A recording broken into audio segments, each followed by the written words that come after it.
you from the 37th parallel on America's haunted highway. It's Pixelated Paranormal, your guide to the unusual and the strange.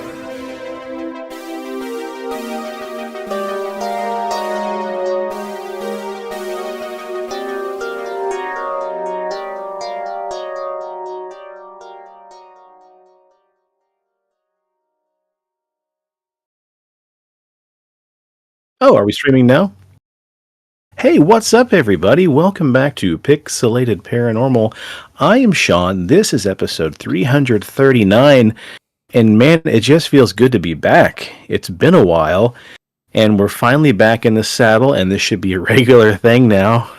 God willing, and the creek don't rise. And with me, as always, is Preston. Preston, how are you, buddy boy? What's up, all you cool ghosts and goblins, you crocodoons and crocodingos, you skeletors and skelettes and witchers and witches and whatever the fuck else you want to be? I'm doing all right, you know. I'm going to adjust the audio on the stream because it looks like your side was making the you were going red there. Talk for me, baby. Let me know how it's. What do you want me to say? Oh, that is so much better right there. Is that better? Yeah. That's so it looks like you've got us live, but the title of the episode is D&D Campaign Ghost of Salt Marsh Part 2. Motherfucker. Do we need to start over? No, Do we need to start over? No, it's fine. You could. Oh boy. Hey, it's been a minute, I'll right? edit it later. No, I went in and created so I have everything separated out into like live streams and stuff, and I updated all that, you know, and oh, I know why.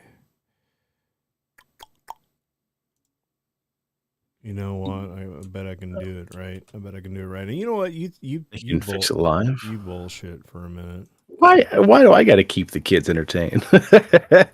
Hey, it's been a while, man. It's been a little while, and it's going to take us a second to blow the dust off here real quick. Plus, you're juggling technically three different shows of this podcast right now between the two D&D and stuff like that. So, yeah, that's all right, man. That's all right. So, is it something you think you can fix live for us? Give it a second to. Yeah, there we go. That's perfect. Did it up Mysteries there? of the Mojave, Groom Lake. Yeah, you look did at it. That. So hold on. You did it, pumpkin. Let me go back over to this one and let me bloop description. Control C, update all. At least I know fucking Rumble is right because I had to do that one separate from all of them. Gotcha. That one's always right. The rest of them are, whatever. So. Oh, good shit. Good shit. Well, you know what? While you're tinkering with that, why don't we take a quick moment at the top to just say hi to a few people who have commented. Apparently on Spotify, you can now comment on episodes, kind of like on YouTube. And then, the YouTube comment from like 2 weeks ago that was like, well, I got on, I was listening, and I have to say there was a lot of foul language. Guess what, listener? Go fuck yourself, because I don't know what you thought you were getting into. We're adults. We're talking about the paranormal, and this is how we fucking talk. And if you don't like it, get bent. Go listen to another podcast. How about that? I'll take a more diplomatic approach here and say that the podcast is labeled as explicit or rated MA or whatever. So I mean that should kind of tell you all you need to know about that. But this is on episode 75, our cryptid encounters part 6, gnomes. And is that where we did that's okay. Gnome Digby and we that was no other smut, huh? Dude, you would think that they listened to one of our smut episodes and that's what turned them off, but no, that's not what happened, man. I don't know what the deal is, what we talked about that'd be offensive, but I don't know. They were offended, so we did our job, I guess. But anyway, what's up to Woo Rider DG? Hey, yo, new subscriber from Florida. What's up? How are you? I hope you're well. And there's one other comment, and I can't find it on here, but I think I sent you a screenshot of it, maybe. You did, and that dear faithful listener that has been listening to us for a while It says, more Yeah. smut, please. You got it. It's coming your way. I'll see what I can do. What was the other request? Let's see here. Titty monster smut, please. That's from Yeah. our friend Chelsea. So we just want to say what's up and thank you for listening for all these years. It's been a long, long time, and we appreciate that. So Titty monster smut. Titty monster smut. I have to go back and listen to find out what exactly titty monster smut was, but that was from episode 327, Phantom Black Flash or Spring Heel Jack Part 2. But yeah, man, we need to drum up some more titty monsters, apparently, and that's fine by me. So this week, for Thanksgiving, I spatchcocked a turkey. And you got to tell us what that means, because it kind of leads into my news story. But tell me what you did when you spatchcocked a turkey. That's where you cut out its spine, you flip it over, and you give it the old heave-ho, crack its rib cage, and flatten her out. And it really creates a juicy, just a really juicy, overall, evenly cooked turkey. I just think the way the word spatchcock sounds is like, dude, I'm fucking Gordon Ramsay in the kitchen now. I learned a new word, and I like it. Also, Black Friday got me, and I ordered a X-Tool M1 Ultra printer, laser engraver, embosser. I can make stickers. So, merch for the show, baby. We're going to have coasters. We're going to have stickers. I don't know what else the fuck we can make, but I'm going to figure it the fuck out. So, yeah, dude. Maybe we can start tinkering with the website and get fucking merch up there. And you fuckers, fuck yeah. You know what? Support your favorite podcast. I know we're not Joe Rogan. We're not as cool as that guy, fucking Neanderthal, but I mean, we're at least second best. So, well, here's the thing too. We would have probably moved a lot of merch by now over the course of 9 years, but a lot of it is us just not having the wherewithal to make our merch or just failure to launch. But I mean, yeah, let's not be too harsh because people would have bought it had we made it. Yeah. Oh, Jesus, man. Well, hey, speaking of smut, my wife is trying to, I'm sure she's watching and listening live. She's at work tonight. I just want to give her a big heartfelt. Safe for work. Turn it the fuck down. You're about to get canned. No. Call from HR. Hello. I'm sure she's got an earbud listening in between. Okay, we're good. Carry on. Yeah, but she says more smut, and she said more like Guy Fieri than Gordon Ramsay. Hey, I'll take it. All right. Oh, good stuff. The three D's: dinos, diners, and dives. Dicks, diners, and dives. Yeah. Well, I've got my own story here about spatchcocking a turkey, buddy. And this story features a lot of things that we really enjoy in this show. Did you spatchcock the turkey sexually? Yeah, it's got to do with butterball turkeys. Yeah. False information. Yeah. How you should research stuff when you hear rumors. Yeah. And male ejaculate. So at work the other day, one of my favorite coworkers kind of pulled me aside, and she was in a little bit of a tizzy, and she's like, "Oh my God, Sean! Oh my God, did you hear? There's a big turkey recall for Butterball." And that's like, a Butterball recall, like what? Like some kind of botulism or E. coli? And she's like, "No, they caught people at the Butterball factory fucking the turkeys." And I stopped and I kind of grabbed her by the arm and I said, "Excuse me?" And she goes, "Yeah, it's all over the news. People are taking their turkeys back to retailers and returning them because apparently people in the Butterball factory are having sex with the turkeys."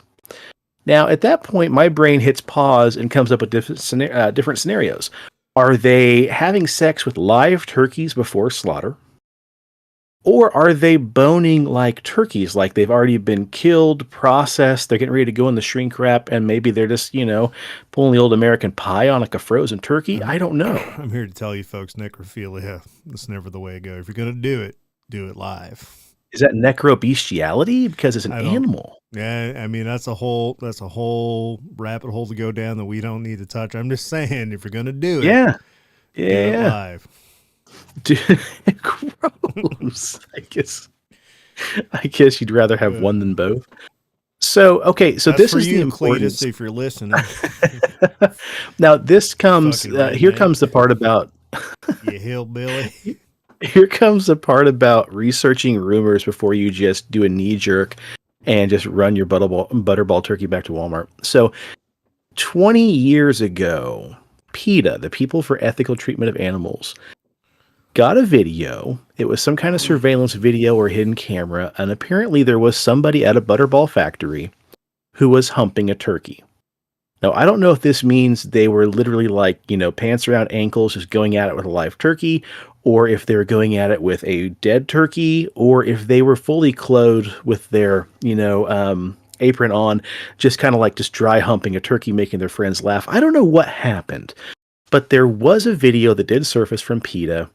And in the video, you can see a butterball worker sexually abusing an animal. That's what they said. So here's the problem. A, that's fucking gross. But B, the video resurfaced this year from 2006, I think. So it hits news, and of course, nobody really reads the articles anymore. They just read the headlines. So all you see is video surfaces of Butterball employee humping a turkey.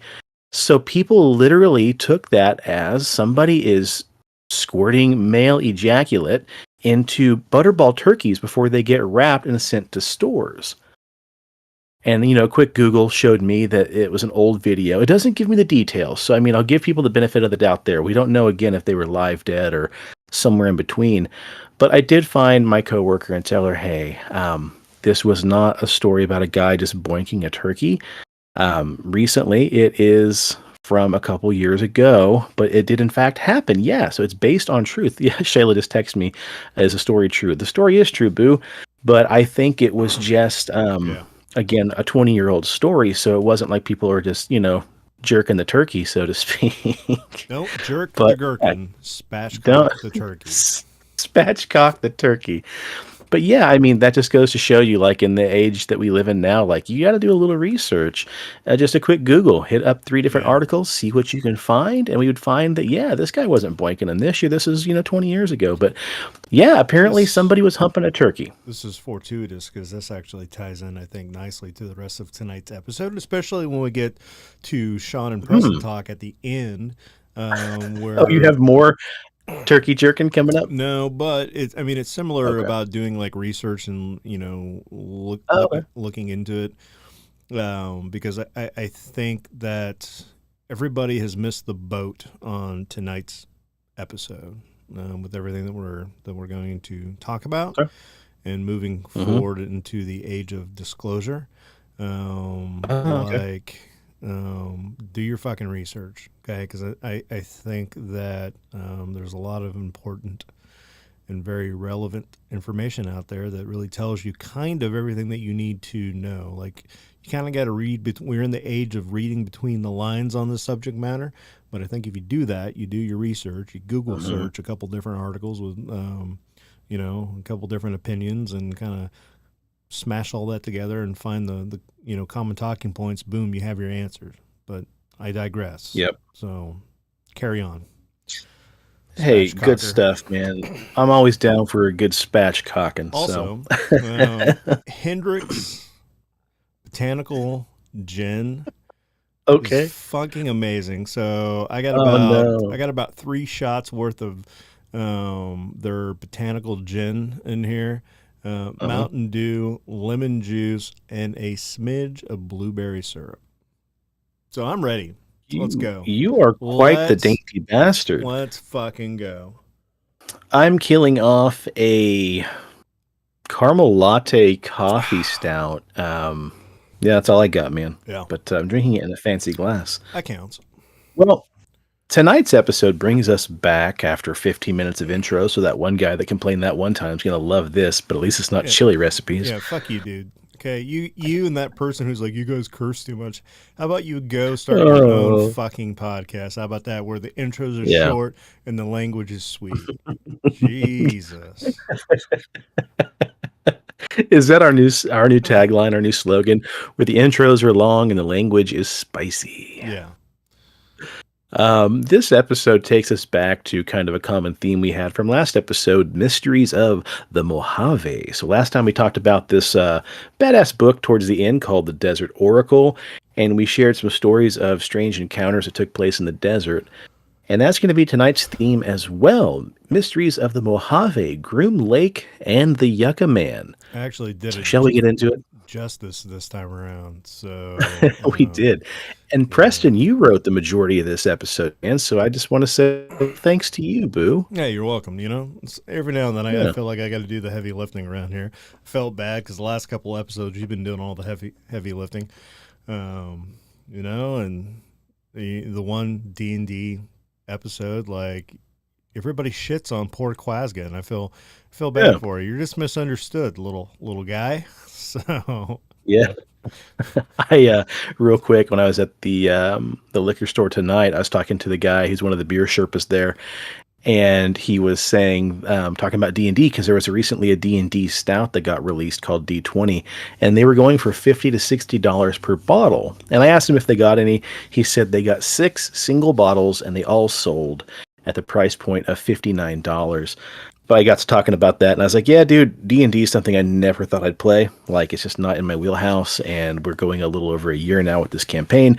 It's great. It's every other week. And then this guy's like, oh, man, I play D&D weekly, like every Wednesday night.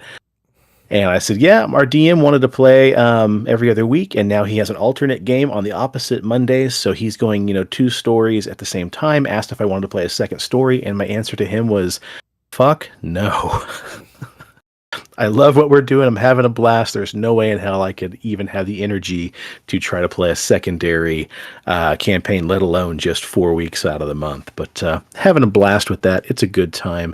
With that being said, let's get into it, shall we? Yeah. Hey, just real quick. You're blue and I'm black, correct? Just to clarify. Mm-hmm. Okay. Yeah. Yeah. I forgot the color. I should have color coded it for you, but I'm lazy and I took an old man nap on my couch before we recorded tonight. So clarification, that's all. Yeah, hey, exactly. A little clarification now and then. Well, at first glance, the vast expanses of the Mojave Desert may appear to be utterly lifeless. An unyielding landscape of scrub and sand that might even seem more akin to another planet rather than our very own. Yet beneath the harsh exterior lies not only a pulsating undercurrent of desert life, but also a surprising number of reports that detail encounters with enigmatic humanoid creatures and unexplainable area phenomenon throughout the barren lands. So tonight we ask, what exactly lurks just beyond the sandy horizon? Oh, fuck, I should have queued up the dun-dun-dun. Welcome to the Mysteries of the Mojave. First stop, Groom Lake. In the desolate expanse of Groom Lake, a smooth playa lies shrouded in mystery. Its hardened sands and minerals concealing secrets of the bygone era. When rare rains bless this barren land, a fleeting sheen of shallow water appears, transforming the dry lake bed into a temporary oasis that attracts immense flocks of migrating birds. Yet this seemingly serene landscape is a paradox, because it's also a realm of human intrigue, where exotic aircrafts are tested under the cover of darkness, leaving whispers of strange phenomena in their wake. But before we get too far ahead of ourselves, we first have to go back, way back, so everybody get into the time machine, to the mid-1800s, to autumn of 1849, which marked a particularly pivotal moment when Captain Jefferson Hunt and his wagon train of gold rush pioneers sought refuge at this previously mentioned dry lake bed. Hunt, who was a high priest and polygamist, fleeing the chaos of his past, found himself amid a landscape that was steeped in a haunting history. Because just a few years before Captain Hunt arrived here, the ill-fated Donner Party had also traversed this very ground, leaving their tragic tales to echo throughout the canyons and valleys, warning future travelers of the dangers that lie ahead. So yeah, just to paint a further picture here, a recap of the Donner Party. The Donner Party, sometimes also known as the Donner Reed Party, was a group of American pioneers who migrated to California in a wagon train from the Midwest. They were delayed by a multitude of mishaps, and they spent the winter of, 1846 to 1847, snowbound in the Sierra Nevada. Some of the migrants resorted to cannibalism to survive, mainly, though, eating the bodies of people who had succumbed to starvation, sickness, or just died from extreme cold, Although there were two cases of two Native American guides being murdered and eaten just for sustenance. So holy shit, man. Talk That's about right. a pathway carved in blood. If you can't beat it, eat them. You know, you gonna do what you Yes, got to but do. spunk cock 'em or whatever you called it. Cock spunk 'em. What'd you call it? Spatchcocking. Shuttlecocking them? Spatchcocking. Spatchcocking. Yeah. Yes, spatchcocking. Jerk the Turk. You know what I'm I saying? like spunk cocking. Anyways, as Captain Hunt's wagon train split under the weight of weariness and uncertainty, the specters of previous misadventures loomed large, and our pioneers were confronted by a choice that many would come to regret. As they began venturing south towards California's gold fields, guided only by the scant knowledge of the desert that Mormons possess, it was here amidst the ancient rocks that the eerie petroglyphs of the Paranagant Valley caught their eyes, with strange images of unexplained figures etched into boulders and whispering tales of the unknown to those willing to listen. These strange carvings depicting humanoid entities known as the Paragot Man. Did I pronounce that right? Paranagot? Oh, no. Yeah, you. Paranagot. Paranagot. Paranagot. Yeah, I'm eventually going to get it right. Have You can puzzled. call it P-Man for short. And we're going to call it P-Man, have puzzled archaeologists for centuries. But what do they represent? A glimpse into the beliefs of ancient peoples, or perhaps a connection to the extraterrestrial myths that would later engulf the region? The ambiguity of their origins only deepens the intrigue as experts struggle to date the art that defies the passage of time. What the P-Man for short represents to you will depend largely upon your age and the culture you grew up within. For those who spent a lot of time watching television at the turn of the century, you might see Bender, that alcoholic robot from the animated series Futurama. But for the devout, they may see the very devil himself that haunts their nightmares, with its long, bony fingers and hollow, expressionless eyes. But unlike the many common ghostly figures that float across the ancient rock art, the P-Man usually is depicted as having humanoid limbs, legs, feet, jointed arms with hands and fingers and thumbs. And if you're familiar with the folklore of extraterrestrial aliens, pilots visiting Earth in spaceships, these figures featured on the desert rocks look a lot like common space monsters or even aliens of pop culture.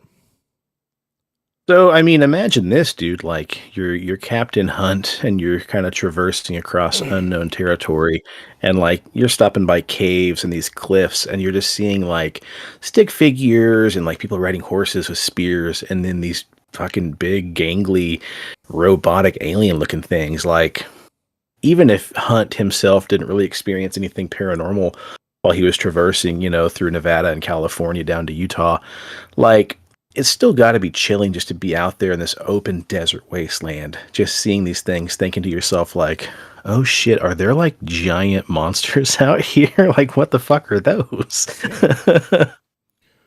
Oh, good shit. Well, these hieroglyphics are pretty common to, you and I as far as our education goes, because we spent a lot of time with Fritz in some really badass art history classes. Yeah, I mean, if I look at it from that angle, right, the art historian, I hear Hemans in the back of my head right now telling me that, the reason why it has like, giant head and has got big bulbous eyes was for that culture at that time a sign of beauty. And so, you and I would probably deconstruct that in a very art history way of, that's what that culture thought as is beauty. So if you're trying to embody people who are really intelligent, you're going to give them bigger heads. If they had the ability to go above and beyond what the peasant or the normal person at the time would be, then you're going to give them longer, like, arm features and finger features, right? Because they're able to reach out and grab stuff. They're able to do more. And so it's a reflection of the culture. But for all these uncultured goobers, experts claims that the P-Man rock art dates the rock art itself dates back more than 3,500 years ago, or maybe 5,000 years ago, or maybe 500 years ago, right? Because these crude stick figures of Spanish horsemen make, the argument for later dates. But the large and elaborate figures themselves share nothing but a common stony canvas with those aforementioned post-colonial scribbles. What is known, though, is that people have lived in the Paranagat Valley for at least 12,000 years. And wouldn't you know it, the first inhabitants were the Payantan, the Anasazi, and most archaeologists believe that the early Pueblo people created the astonishing rock art figures of the southern Nevada. Modern Shoshone Paiute, so Paiute Indians, we've talked about them on the show before. Those are those. Are the Shoshone the Shahoney? Shahoney. There you go. I'm allowed to get It's one all right. wrong. The You can get one Paiute, wrong. though, You get one. those badasses. Those are the guys that fucking got those giants, right? You had all these giants in the caves, and the giants were like eating everybody, and they were like, "We're tired of this shit," and then they get everybody in the tribe, and they go up to the cave of the mouth of the cave, and they said, if you guys don't fuck off, if you guys don't stop this shit right now, we're gonna fucking kill all of you. And then the giants were like, and they're like, I don't know what that means. So they fucking walled in the mouth of the cave and set everything on fire and burned those fuckers alive. And then later, when the Paiute princess, generations later, was being converted over to Christianity, she was telling people about these fucking giants that they burned in a cave, and this guy was like, "Well, fuck, I'm out there looking for bat guano. I'm gonna go to this cave." And sure as shit, he found these fucking burnt skulls, and then he's like, "Boom!" So they're actually sitting in the bottom of the University of Arizona archaeological department, just on a shelf. I mean, people know they're there, but we're not going to study them or whatever. But look, the Paiute, they have a connection to old P-Man. You also have the Mojave, the Ute, and even Utes, I believe you. yeah, and even the Comanche, who split from the what do we say that was? Shoshone. Okay, good. Whew. Recovered. And I'm happy to be wrong too. Like if it's wrong, someone tell me. Yeah, I'm wrong most of the time anyway, so it's fine. And the rest of the time, it's me, baby. Yeah. Anyways, all those people really made up mostly the dry White River, and that was their western territory boundary, and they have occupied that territory since the arrival of the Spanish. So, like, what are we getting at here? Like, we're giving everybody a pretty good detailed history of, like, this area. Just big, barren, arid wasteland. It was traversed by many an American Indian and settlers and people migrating from one part of the U.S. to the other. But we got to spring forward here a little bit. As World War II fades into its spectral, figure haunting us into the paranoia of the Cold War, Groom Lake emerges as this hub of secrecy, right? Like, its very existence becomes cloaked in obscurity as technology kind of begins to boom, and Earthmen to be exact, really start looking and taking to the skies. That's right. You have the U-2 spy plane, birthed from the clandestine ambitions of Lockheed's Kelly Johnson that soared through the skies, leaving behind a trail of UFO sightings that would only fuel the growing mythology surrounding this forsaken land. The truth behind the bizarre aerial phenomena witnessed by countless eyes remains elusive, a tantalizing enigma that haunts the collective consciousness and begins to springboard Groom Lake into the mouths of the many. So yeah, with all these weird unidentified aerial and anomalous phenomena, Groom Lake really jumps into modern day nomenclature as this enigma, and then it springs forward with a different, really much more well-known name, Area 51, right? That's the one that's on the tip of our tongues. That's the ones that I think just right after COVID or right towards the middle or end of COVID, like people just thought, fuck it, we can do what we want in this country. And they thought they were going to fucking storm Area 51. And I'm surprised it didn't end in a fucking bloodbath, but just goes to show you like how Area 51 and Groom Lake have been on the tip of our tongue, especially in pop culture, for a long time. You get one. That's the one time I'm going to let you burn that one. Okay, sorry. Area 51 has transformed Groom Lake into an icon of conspiracy. Its very name invoking images of government cover-ups and alien encounters. Yet the lore surrounding this secretive base is not merely a product of fantasy. It is rooted in the eerie silence of the desert, where strange lights dance in the night sky and unexplainable crafts defy the law of physics. As the shadows of the past intertwine with the present, the line between reality and myth blurs, leaving us to ponder the unsolved mysteries that linger over Groom Lake and its surrounding wilderness. A number of flying saucer conspiracists were already obsessed with the eastern boundary of Area 51, including John Lear, son of the Learjet founder and reportedly a CIA contract pilot.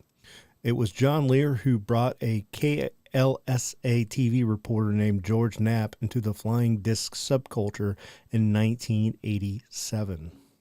Yeah, dude, George Knapp, right? What's the name of that famous radio show that we all grew up getting little monster boners over? Yeah. Coast to Coast AM. Thank you. I was like, come on, man, please have it because I don't have it. Coast to Coast. George Knapp, man. Good old George Knapp. Well, some 2 years later after this happened, a guy named Robert Lazar appears on the KLAS TV news to claim that he had worked on reverse engineered flying saucers. Now, at the time, Lazar's voice was electronically altered and his face was even shadowed. So originally, he was just identified as some guy named Dennis. Fucking Dennis. But Lear was now a friend of both Lazar and Knapp, and Lear vouched for Lazar, claiming they both witnessed UFOs in test flights over Area 51. So while Bob Lazar and Area 51 stories sounded goofy to real physicists, and his personal life was a mess of running away from bad debt, knocking around in the Southwest from his community college in Los Angeles suburbs to New Mexico and all around Las Vegas. You know, this guy's getting this weird reputation. But anyway, he goes to Las Vegas, a land of third chances, and that's when the bigamy sets in, and he kind of gets a really bad name for himself because after his wife dies, he moves into that dead wife's house with a new wife, and there's this conviction for running illegal brothels in Clark County, even though he should mention that prostitution was allowed and legal in some Nevada counties, including the neighboring county of Nye. But these backroads bordellos were far from lucrative tourist trades in Las Vegas and Reno, so Lazar gets this, again, weird reputation for being like the whistleblowers on UFOs to like, oh yeah, the guy also runs, illegal cat houses, for lack of better words. So, I mean, is he telling the truth or not? We don't really know. But it didn't matter that Lazar had puffed up his resume to include advanced degrees from MIT and Caltech, even though his academic records were limited to some classes at Pierce Community College in the San Fernando Valley. It also didn't matter very much that the only professor that Lazar could name from MIT turned out to be just another professor he had at Pierce. No, Bob Lazar still delivered the incredible story that really popped into our minds of the first glimpse of holy shit, the U.S. government might truly be covering up UFOs because, again, old boy claimed that he worked on reverse engineered UFOs that were being turned into American spacecrafts. So it hit a nerve. And for 30 years after he told his incredible tale on local television that he worked for a few weeks on recovered flying saucers in a sub base called 8-4, nonetheless, what we have here are connections between the unusual area phenomenon, rumors of alien test flights in the desert, and strange alien figures in rock art. The allure of the unknown draws us deeper into the tapestry of this haunting landscape, where ancient rock and modern UFO lore coexist, each whispering secrets of their own. With each passing year, the intrigue only deepens as new generations grapple with the question, what truly lies beneath the surface of Groom Lake? And as the sun sets over the Mojave, are we left with more questions than answers, such as this? Is that you, or is that me? Because it looked like that was supposed to be you in blue there, Boo. Sure, I'll go, buddy. Yeah. I mean, what exactly is this thing? We have a series of rock art portraits, right? But what inspired the Piranagat Man petroglyphs? Its robotic-like nature is related to the Flatwoods Monster from West Virginia, perhaps, right? It's half organic, it's half, monster robot. Or is this something similar from across the pond, like the old story of Sam the Sandown Clown, right? It's an alien robot creature of some kind. Yeah, Could the He Oh, may sorry. be something else entirely, though. Something that's been stalking the sandy wastelands of the Mojave Desert for decades, if not longer. So this harkens back to the question of what exactly did Captain Hunt see? What was he so scared of with these rock art drawings, right? We got a little history, just a snapshot of the mysterious Mojave. So now let's move on to the Yucca Man. One of the most perplexing legends to seemingly haunt the arid landscapes known as the Mojave Desert is that of the Yucca Man, a mysterious entity that first captured attention back in the 1960s near the 29 Palms military base out in the Mojave Desert. One of the first well-known documented sightings, though, was in 1971, reported by a Marine on guard duty who started hearing unsettling noises like heavy breathing and growls seemingly circling around his post. So he finally ventures out to investigate, and he reportedly gets confronted by a colossal 8-foot-tall creature with glowing red eyes. Some of these accounts even go on to say the Marine was knocked unconscious, only to be awoken later with his rifle twisted by an unknown force that he couldn't comprehend. This bizarre incident was just the beginning, though. Over the following years, strange occurrences proliferated, with hikers reporting bizarre noises accompanied by a nauseating stench and their dogs beginning to act erratically unexplainably. Then campers at Joshua Tree National Park share tales of a massive beast rummaging through their tents, while park staff recounted encounters with a towering man-like creature they say was as tall as 12 feet. Footprints were then discovered alongside, the token blurry photographs that offered only tantalizing glimpses as to what the beast might have been that was stalking Joshua Tree. Then in June 1973, reports flood in from Lancaster, where witnesses describe a creature that seemed to revel in its nocturnal escapades, leaving large footprints that suggest it had been prowling around homes, even scratching on doors. And one particularly haunting account involved a young boy who, after being sent to fetch his father for supper, returns in tears telling his mom a big furry man had barred his path and wouldn't let him continue to find his father. As sightings continue, tensions escalated, culminating in a near-tragic incident where two search parties, convinced they were each pursuing the same monster, nearly met in the middle and almost opened fire on each other. In 1979, an elderly couple recounted a chilling encounter with a creature that lumbered across the road while they were driving, leaving enormous foot tracks behind. And in that same year, reports start emerging of strange phenomena near Edwards Air Force Base, where personnel began claiming to see hulking figures moving stealthily through the night, sometimes accompanied by UFO sightings. Here's one specific eyewitness report. I was heading back to the main base, and I noticed maybe 200 to 300 yards to my left these large blue eyes. I do a lot of night hunting, and it was strange. These things were larger than anything I'd seen before. The blue eyes had to be nearly 4 inches apart, which means this thing was about 7 feet off the ground. Sorry. Nearly 4 inches. The blue eyes had to be about 4 inches apart and were 7 feet off the ground. I stopped the truck and sat there watching them. It was too dark to see any body shape to the thing, but the blue glowing eyes proceeded towards my truck at the right angle for about 100 yards. Then it suddenly stopped. The movement of the eyes were extremely fast. Another thing that bothered me was they didn't bob up and down. It was just like two lights on a wire moving from one point to the other. And another striking report involved a base policeman who claimed to have spotted two enormous glowing blue eyes at a height, again, of 7 feet off the ground, moving with unnatural speeds across the desert. Witnesses spoke of a creature also with glowing red eyes lurking on the perimeter of the base, their presence shrouded in official secrecy, with orders even being given out to personnel to refrain from engaging.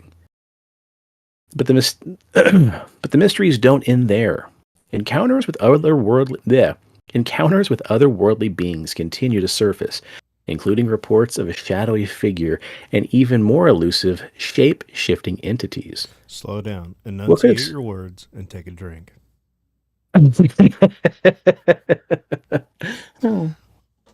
My glass is empty. Catch up. Oh, damn. Okay. Mysteries don't end there. Encounters with otherworldly beings continue to surface, including reports of shadowy figures and even elusive shape-shifting entities. What could explain the bizarre sightings? From the Sierra Highway Devil, a hair-covered creature sprinting off at high speeds, to the cement monster, an 8-foot-tall being often seen at concrete mines, and the desert seemed to be a hot spot for the inexplicable. Tall, lanky. I mean, it's got P-Man written all over it. Got P-Man written all over it, baby. All we need is for it to say, I'm a bender. I bend things. I'll go get my And we'll own concrete mine with hookers and blackjacks. Hey, you ruined my dress. Lady, that dress was ruined the day you put it on. In Borrego Sink, encounters with an aggressive humanoid creature have often been reported since the late 1930s, with one camper recounting a terrifying night when he was surrounded by two-legged beasts with glowing red eyes. Similar stories from the 19th century speak of a series of brutal murders attributed to a marauding Sasquatch, only intensifying the aura of dread surrounding the area. Meanwhile, in the desert of Chihuahua, Mexico, sorry, I didn't see the word Mexico. Meanwhile, in the deserts of Chihuahua, Mexico, a group of teenagers stumbled upon a scene that would forever haunt them. In a cave, they discovered freshly killed animals and footprints leading away from the scene. Their fright would escalate when they encountered a hunched humanoid figure, prompting a fanatic escape from the cave as another strange creature, a metallic green cover, a metallic green color and diminutive later crossed their path. So now we got little bitty creatures that are green with big tall hairy monsters. Mm-hmm. The desert holds a mystique that is both alluring and foreboding, a landscape that teems with unsolved mysteries. What exactly are the humanoid entities that roam in this foreboding terrain? Are they cryptids, ghosts, interdimensional travelers, or something entirely unknown? The truth remains elusive, adding to the enigmatic charm of these often overlooked and feared spaces, where the line between reality and myth is often blurred on the sandy horizon. It's boom shakalaka. Boom shakalaka. So outside of the Yucca Man and Groom Lake, what other bizarre encounters do we have? Well, let's talk about some of the other stuff that caught my eye. So we turn, to the next chapter of the Desert Oracle and start with a little something that transpired during the 1950s Roswell area. As Palm Springs transformed from a tranquil health retreat into a bustling haven for tennis and golf, it drew the attention of American presidents seeking refuge from the dreary weather of Washington. Among these leaders were Dwight Eisenhower, who first graced the sun-soaked resort in February 1954. Driven by his passion for golf, at the time with only two 18-hole courses available, Ike immersed himself in the game, oblivious to the shadows looming over his visit. On the night of February 20th, an unsettling event transpired that remains shrouded in mystery. Eisenhower vanished from the luxurious Smoke Tree Ranch, the expansive estate of Paul Helms, the bakery mogul, and in this chaotic aftermath, a shocking bulletin from the Associated Press proclaimed that the president died from a heart attack, a declaration that sent shockwaves through the nation. Mere minutes later, this announcement was retracted, leaving the public in a state of confusion and intrigue. The official narrative claimed that Eisenhower had broken a dental crown while indulging in fried chicken, necessitating a covert visit to a local dentist, Francis A. Purcell. However, the story unraveled under scrutiny. Dr. Purcell had no records of the alleged procedure and could recall very little about that fateful night. Yet he vividly remembered the steak fry that they had attended with the president the following day. So, what truly transpired during Eisenhower's disappearance remains a tantalizing mystery. As if woven into the fabric of Cold War paranoia, rumors began to swirl. In July of the same year, unidentified aerial phenomenon graced the skies above Washington, D.C., creating an atmosphere of fear and speculation. Pilots and ground crews reported strange crafts appearing on radar only to vanish when approached by fighter jets. This mirrored an earlier incident where Eisenhower himself had eyewitnessed a bright, unidentified craft hovering near the USS Franklin D. Roosevelt during a late-night rendezvous. Yet the most astonishing tale to emerge from that winter night in 1954 suggests that Eisenhower may have been whisked away to Muroc Air Force Base, now Edwards Air Force Base, for the clandestine meeting with extraterrestrial beings. This base, renowned for its testing of advanced aircraft, had long been rumored to be a site of strange encounters where mysterious lights danced in the sky and crafts exhibited maneuvers beyond human comprehension. Just weeks after Eisenhower's visit, reports surfaced of a covert assembly at the desert base, attended by dignitaries that included the Los Angeles Archbishop and prominent White House advisors. Allegedly, they bore witness to recovered alien crafts of various shapes and sizes, an extraordinary claim that added layers to the already perplexing narrative surrounding Eisenhower's disappearance. Now, hold on real quick. You mentioned Edwards Air Force Base, right? Uh-huh. There's another story out of the Desert Oracle that says strangest tales to come are from Edwards Air Force Base itself. This desert base adjoins the massive Rogers Dry Lake, with its miles of smooth desert runways and its fame for its right stuff test pilots and even landings of NASA space shuttles. There's a significant subterranean infrastructure at Edwards, with personnel and technology required to keep secret aircraft a secret. Security cameras are always pointed to sensitive areas, but there are rumors of entire families of hairy monsters apparently traveling throughout the base's buildings and corridors, appearing and disappearing at will, to bewilderment of base police and those working who chase after the phantasms. So there's also reports of just fucking tunnels under these bases and just hairy hominids just running around, dipping in and out of, existence. Fucking wild. Sorry, go ahead. Yeah, don't forget Range 4 Harry, right? You had this irradiated horse. Oof, next time, buddy. Yeah.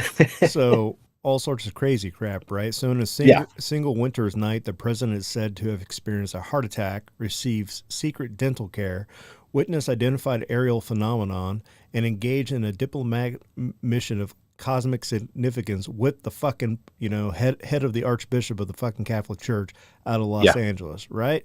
So what the fuck really happened on that evening? I don't know. The world may never know. It's like, how many licks to the center of a Tootsie Pop, right? We fast forward as thousands of Americans flock to the Mojave Desert for a UFO conference, particularly the iconic Intragrotten. Here, amidst the dusty expanse, spies from Washington and Moscow mingled with fervent believers, weaving new narratives into the fabric of what was rapidly morphing into a pop religion for the disenchanted souls of the desert cities. What's up, Jeremy? Jesus. Fucking guy from Arizona. He's fucking Arizona lies. He's seen aliens and shit, I bet. Anyways, secret aircrafts from the pioneering U-2 spy plane to the sleek SR-71 Blackbird were cloaked in the guise of UFOs, especially when they met with mysterious mishaps. The Roswell incident was briefly acknowledged and swiftly dismissed in 1947 as a weather balloon, and was revived 3 decades later by a cohort of UFO researchers eager to unearth deeper conspiracies. The 1978 publication of the Roswell Incident by Charles Bluertz and William L. Moore breathed new life into the long dormant mystery, igniting a frenzy of speculations that would inspire countless films, TV shows, and other discussions. Then came the MJ-12 documents, purportedly leaked by Bill Moore by a shadowy government source, which hinted at a clandestine task force dedicated to investigating UFOs, aka Project Blue Book, right? As the 1980s unfolded, new media platforms emerged, facilitating the rapid spread of both genuine reports and elaborate hoaxes. Melodramatic series about government cover-up captivated audiences, blurring the line between fact and fiction. Milton William Cooper emerged as a controversial figure within the UFO community around this time, his theories oscillating between paranoia and intrigue. A veteran of the Vietnam War turned conspiracy theorist, Cooper became known for his sensational claims, including the infamous Krill Papers, documents that purportedly confirmed the government's knowledge of extraterrestrial life and the perilous balance of power between humans and aliens. The allure of these papers are undeniable, but their origins were murky at best. Meanwhile, John Lear, the son of the business jet pioneer, floated in and out of the UFO narrative, often insisting that the Krill Papers were authentic. Despite admitting to their dubious origins, he maintained that they revealed an unsettling truth. The government was concealing the presence of alien bases beneath its own installations. Cooper, seizing on Lear's claims, alleged that a personal history with the documents that blurred the lines of reality and fiction, spinning tales on late-night radio shows and that echoed across the western United States. The Krill Papers, despite their questionable provenance, took a life of their own, feeding into a broader mythology that has seeped into modern American culture. So if you haven't heard of the Krill Papers, I basically copied and pasted the excerpt of whatever, what they fucking said. So here we go. Official government document. Early U.S. government efforts at acquiring alien technology were successful. The U.S. government has live alien hostages. The government has conducted autopsies on alien cadavers. U.S. intelligence agencies, security agencies, and public agencies are involved in the cover-up of facts pertaining to the situation. People have been and are currently being abducted, mutilated, murdered, and kidnapped as a result of the UFO situation. There is a current active alien present among us on this planet which controls different elements of our society. Alien forces maintain bases on the Earth and on the Moon. Millions of cattle have been killed in the process of acquiring biological materials. The U.S. government had a working relationship with alien forces for some time, with the express purpose of gaining technology and gravitational propulsion, beam weaponry, and mind control. Holy crap, right? So that was a leaked official government report, supposedly from the Blue Book, whatever it was called, era, right? So let's get back to the beginning of the show when we're talking about like doing research and verifying sources and things like that, right? And me saying that it was irrelevant to what we're going to talk about tonight. So 2016, 2017. Yeah. The New York Post released an article that they interviewed the head of the Pentagon, and he was talking about, UFOs and crashing UFOs, right? So 5% of all UFO sightings from the Pentagon, they said, are true UFOs. They're not of this earth. So, so that leaves over 95% being, American, so private contractors, the Russians, the Chinese, and whatever. But 5% are actual UFOs. They're not of this earth. And nobody really paid attention to that, right? We've been asking for disclosure for decades, right? Every president has come forward and said, "Oh, guys, I'm going to give you the disclosure. I'm going to give you what you want. I'm going to make America great again. I'm going to tell you about aliens," and then they never do it, right? And so here, right after Trump's first point in office, Back up from your mic just a skosh. So his first term in office, he gets elected president. People lose their shit, and so the government takes the time to basically, why nobody's really paying attention. They give us that disclosure. So the biggest question anyone has ever asked: are we alone in this universe? And they answered it. They said 5%. So 5% of everything that has crashed that we've seen are actual aliens. So then you fast forward like 2 years later, and we have another article, and they start talking about how, we were in an off-world mission. We retrieved alien technology. We have an alien ATV, right? We in New York, Robert Bigelow from Bigelow Space Industries, right? He's got several warehouses that are lead line. We have retrieved parts in that. So again, they gave you two big pieces of information there. One, we had an off-world mission. We retrieved an actual working craft. So again, we're backing up this idea that we are not alone. That biggest question has been answered.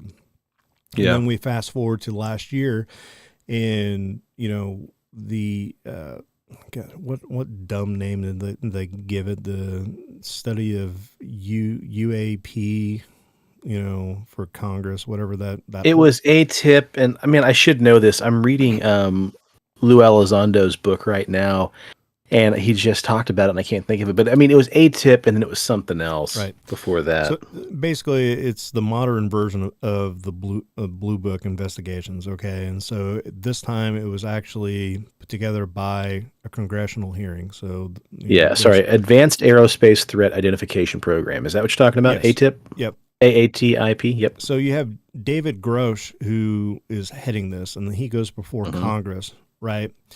And so he's basically like, bada bing, bada boom. We got, we have alien body parts. I've been to these installations. I've been to these installations. This is what this person has. This is what this person has.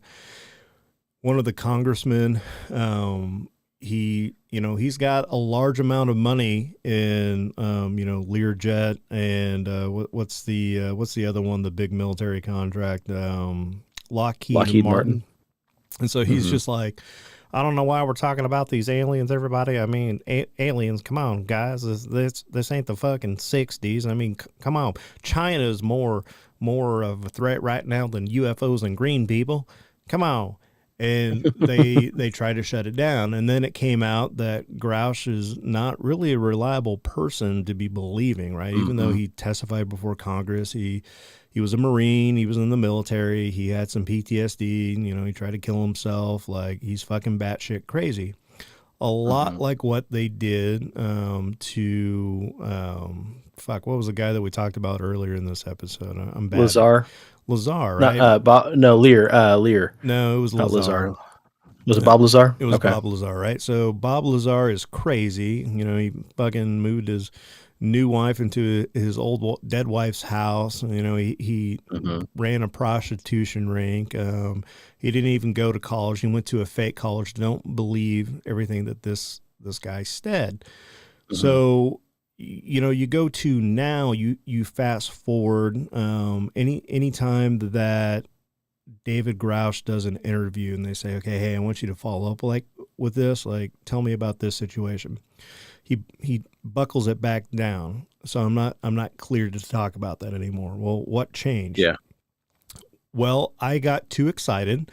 We're still in an era of national security, and I'm not allowed to talk about it. So I'm going to give you very, vague details.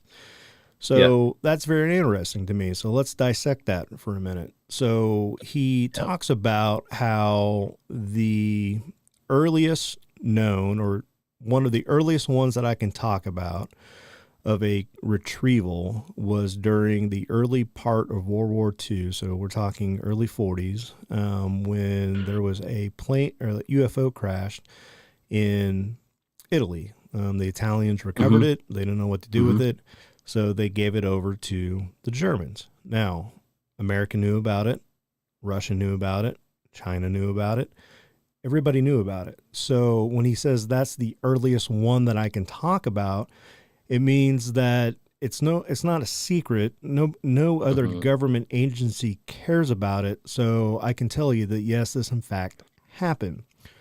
Yeah. But he can't go back any earlier than that. So let's talk about some stuff that happened. Well, he can't go earlier or he can't go newer. Like that's the earliest he can give us, meaning that's no, they're earlier. They're earlier reports, but he can't go earlier than that. And so let's talk about earlier reports.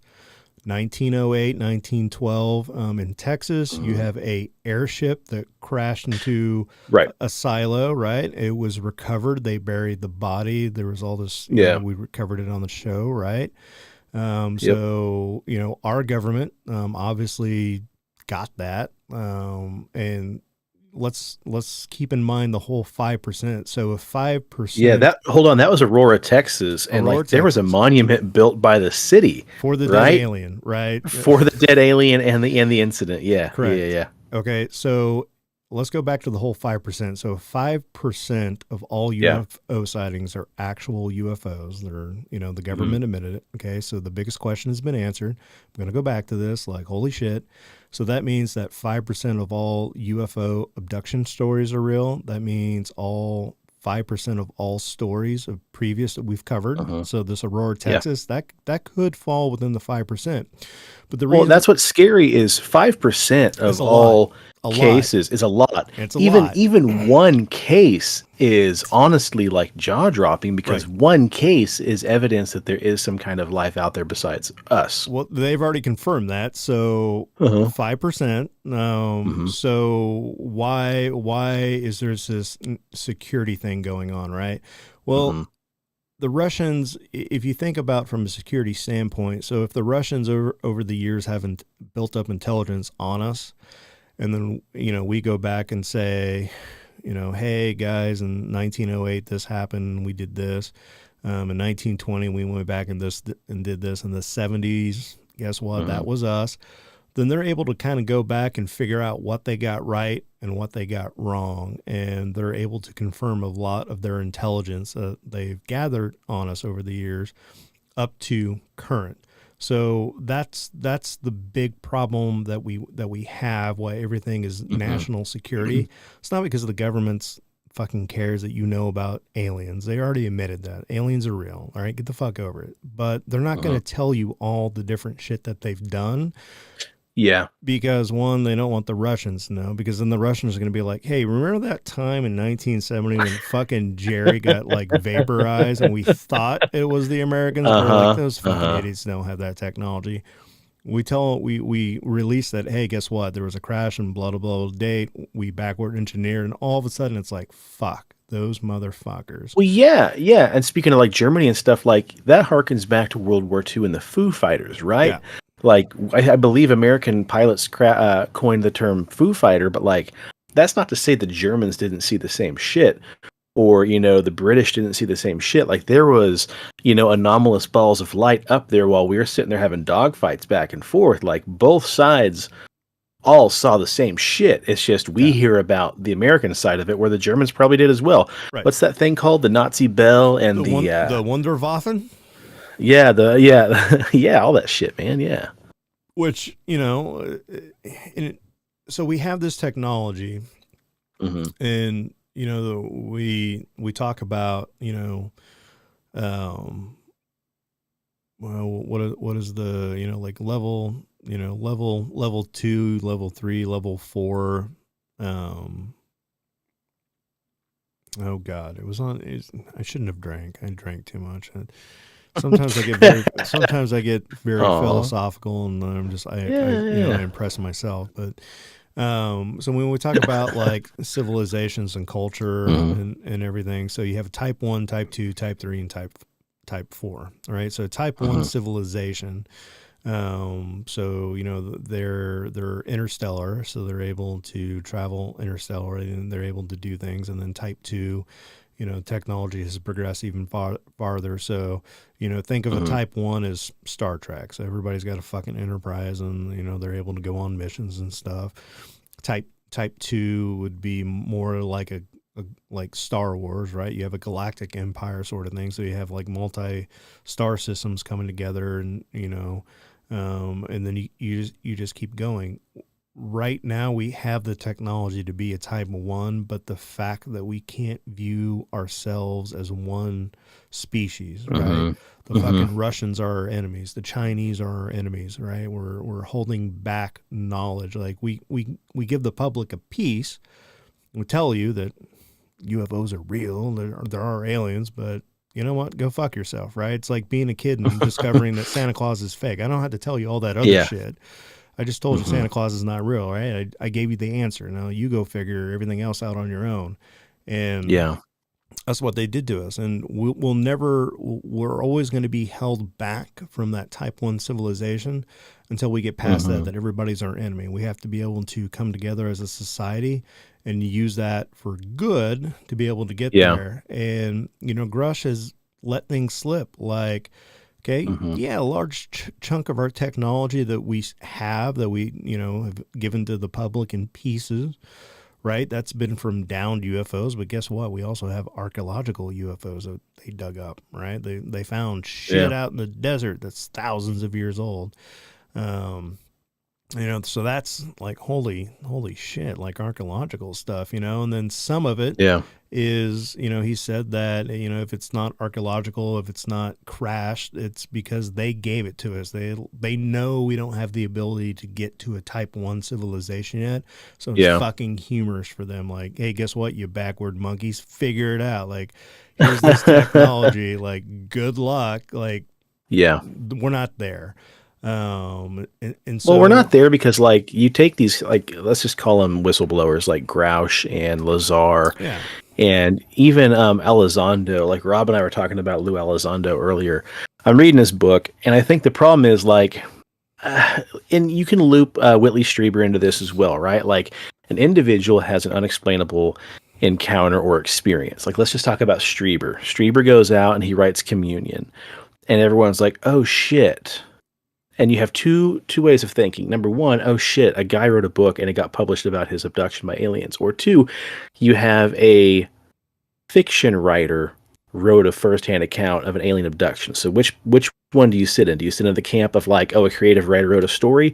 Or do you sit in a camp of, oh, holy shit, like a guy wrote a book about being abducted by aliens? I like to sit in the camp that says it was real, because then you had the Communion letters, which is like hundreds upon thousands of letters that get written to Whitley Strieber. But then what happens to Strieber? Communion comes out. Then you have, what's the sequel called? Transformation comes out. Then there's a third book. And all of a sudden now, as a child, he was like part of some secret school, and all this crazy shit.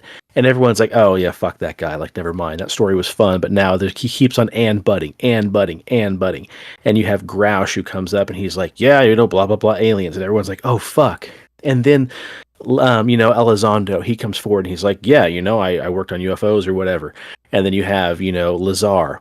They come out with a nugget of truth, and the next thing you know, they're just like, boom, boom, boom, boom, boom, rapid fire, like, and this happened, and that happened, and this happened, and that happened. And now it's an 8-year-old telling you a story of what happened to him in the woods when he was playing with his friends. And so, like, the question comes up that Rob and I were talking about, like, is this guy just like disinformation? Like, they just picked a guy and they're like, hey, Bob, go out there and fucking tell some stories and then blow the shit so far out of the water, make it so preposterous that, like, people are like, oh, never mind, and go back to their daily lives. I mean, that's a bit. I think that's a big part of it, because you know, just like we covered when we talked about the UFO conferences, right? So during the big UFO conferences in the 70s and 80s, you had American and Russian spies breaking into these places, like espionage, and like trying to downplay, the U-2 spy plane, to take away from that, so people wouldn't know that the Russians have this, like the Americans, that was a B-2 bomber, and we just weren't ready to release it to the public. So we'll just say that it was a fucking UFO and let that story run, right? So it goes both. I think it goes both ways. Like, now we're getting to the point of technology where you have the Hubble telescope that's or the James Webb telescope that's up, and we're able to really see into the further reaches of the galaxy and the universe than we've ever been able to see before. Right now, you have Musk, who is a private company, a space company, right? It's not NASA. It's not owned by the government, right? He's doing things like trying to get bases built on the moon. He's trying to get human beings to Mars. We're lessening this time span of where like the government can't maintain secrecy on certain things, but as long as it doesn't lead into anybody else finding out dirty little secrets, we're going to give you that one little bit of nugget. But then there are those times where the heat before all this, right, before the now, the heat was a little too hot in the kitchen. So yes, maybe they did say, hey, buddy, go produce this fucking batshit crazy story. Say this, and this. We'll pay you a lot of money and help get the heat off of us. Or hold on. What if they gave Bob Lazar some tidbits of information? They said, hey, we want you to release these things. He got too much of a chatty Cathy, so they fucking burned him. They knew Dave Grouch was going to go before Congress and say this, and this, but he got a little too excited, so they fucking burned him. It's a double-edged sword. It really is. Well, what if 5%?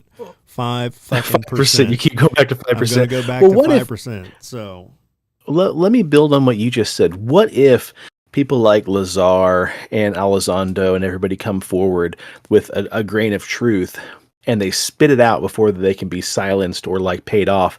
So then you have a situation. Well, Gresh comes out and does a congressional hearing, and the government, again, put your tinfoil hat on, says, oh, fuck, like he got away with it. Like he spilled the beans. So they come forward and say, all right, big dog, like we got two options. A, we take you out back and we just put one in your head. Or B, you can stay alive, but now you also have to put all this out there. And they drop like a big old file, which is all this bullshit. And they say, you want to stay alive, keep your little story, but now you got to go out and tell all this other bullshit. Again, letting him get enough rope, so to speak, right? Like, you can stay alive, Bob Lazar, but you have to tell the rest of this bullshit to bury your truth under a whole bunch of lies to make it so cockamamie that the general public has to say, oh, fuck, never mind. Like, this guy was cool, but, he also ran, an illegal prostitution ring. Well, that makes sense why he would tell everybody that he worked on reverse engineered UFOs, because he's also just a gigantic horn dog perv who, took his wife into his ex-dead wife's house and blah, blah, blah. Like, you just basically bury them. You let them stay alive, and you just bury them with a whole bunch of bullshit. And your wife commented on Facebook, this is how I feel like religion is. That's the other side of the coin too, that you start talking about archaeological UFOs that we recovered, and he let that slip, right? So that opens up a whole new chain of we gave you one tidbit of information. We answered the biggest question: is there life outside of us? Yes, but don't ask any more fucking questions, right? We're giving you that, and that's where we're stopping. But now, why did Eisenhower have the fucking archbishop come with him to that meeting, right? Why did the Pope, years prior, downplay UFOs? And then, well, I assume that if there are aliens, and if they landed, I would just go ahead and fucking baptize them in the name of the Lord, and they would be saved, and everything would be good, right? What if that other side of that if you start giving more tidbits, more nuggets, that opens up the rabbit hole of they created us. Who created them? Yeah. Very true. That we're ready to tell you that they exist. We're a shift is coming in technology, right? 2035 is going to be way different than 2025. So in a decade, the amount of technology, artificial intelligence, alternate energy sources, things that we're going to have to do, like, our generation is going to struggle, right? Because it's going to happen, and it's going to happen quickly. We just need you to get enough information to be prepared for it, but we're not prepared to tell you everything yet. Like, slow your fucking roll and just be happy with the fact that we told you that they're real. Like, now shut the fuck up and go about your day, pay your fucking taxes. And then they turn to guys like Grouch and like, now any other interview that you do, here are the topics that are off. You're not going to talk about them, right? That's right. We're not giving those fucking Russians any more dirty little secrets, right? You shut your fucking mouth on that, all right? Yep. God damn it. Yep. Well, I like how you you mentioned, Eisenhower, because we talked about that story a long ass time ago on episode 49. Goodbye, Norma Jean, or that time Uncle Ike sold our souls to the devil. And then we talked a little bit more about some presidential stuff on episode 51. Hey, Tricky Ricky, was Uncle Ronnie off his rocker? But I remembered that story clearly.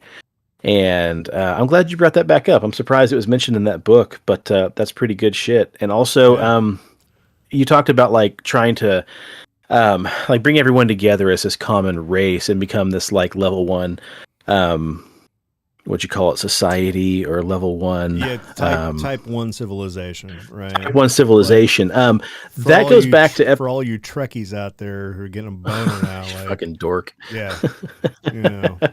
But hey, so that goes back to just the whole we as the people, we gave Trump a lot of shit for Space Force, but there was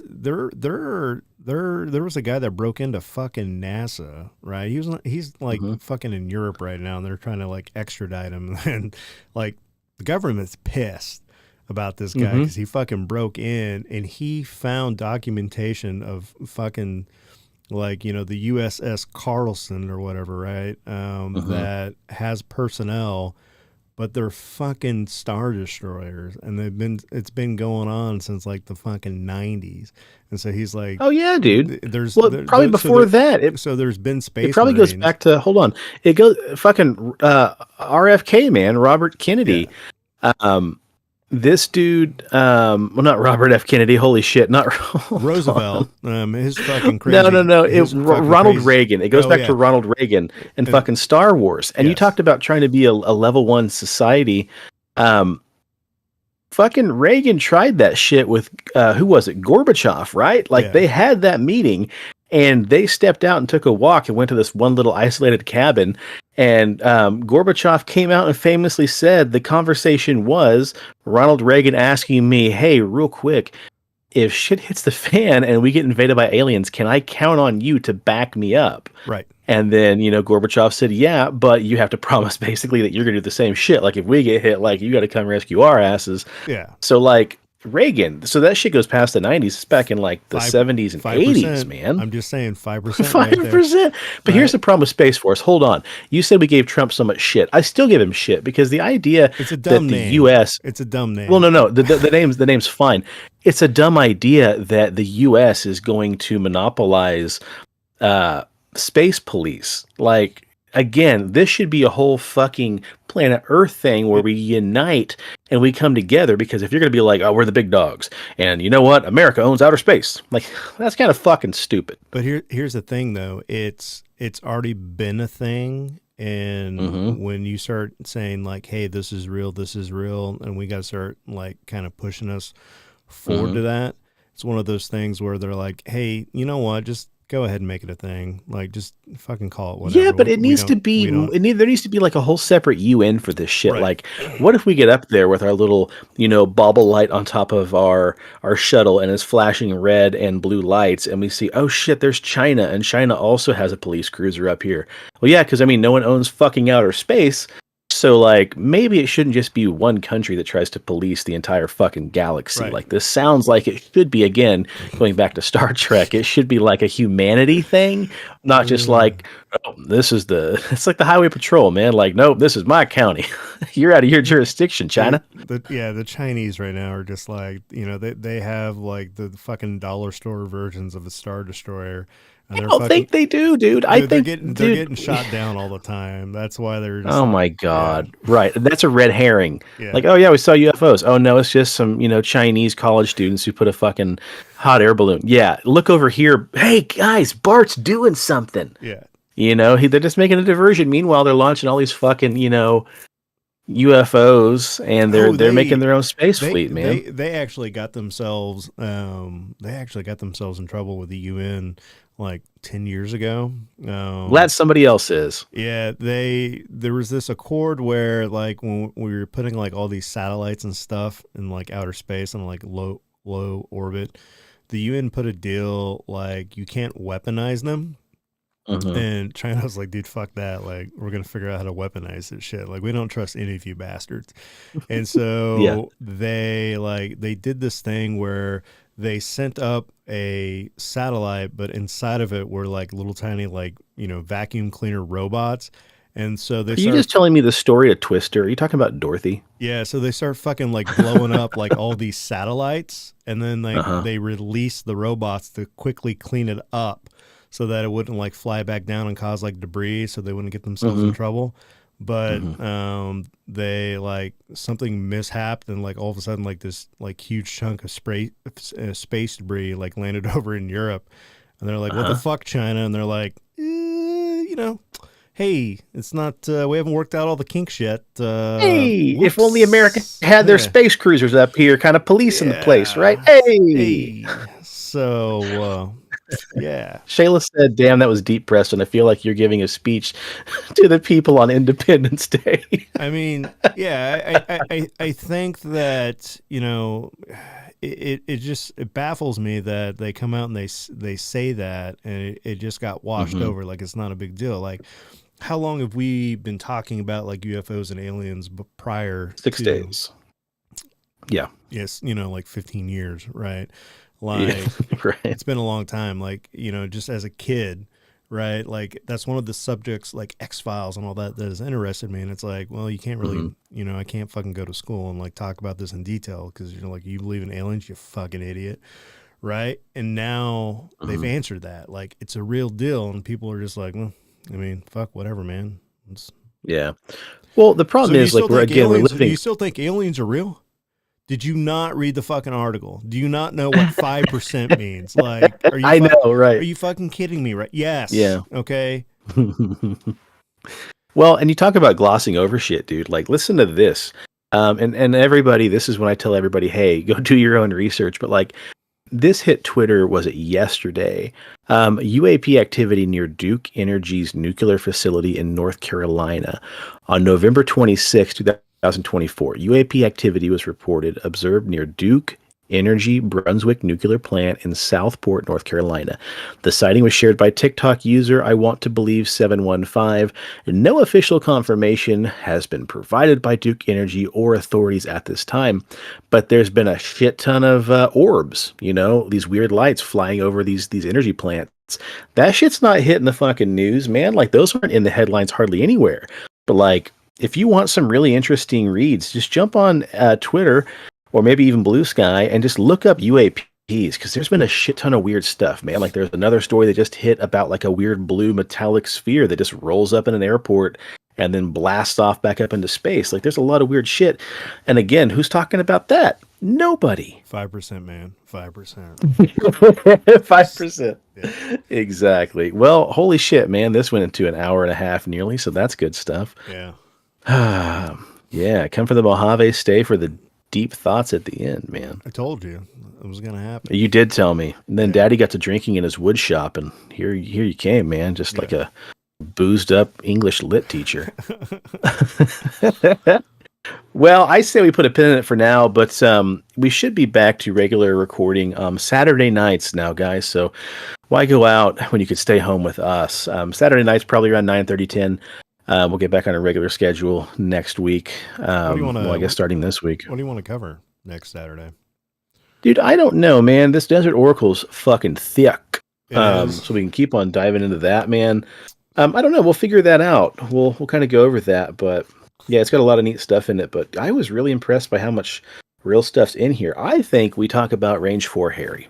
Is Range 4? Why don't we spin one? Is Range 4 Harry in there? Because if not, like, dude, I'll fucking go buy the book. I don't know. To be honest, you've read more of this thing than I have.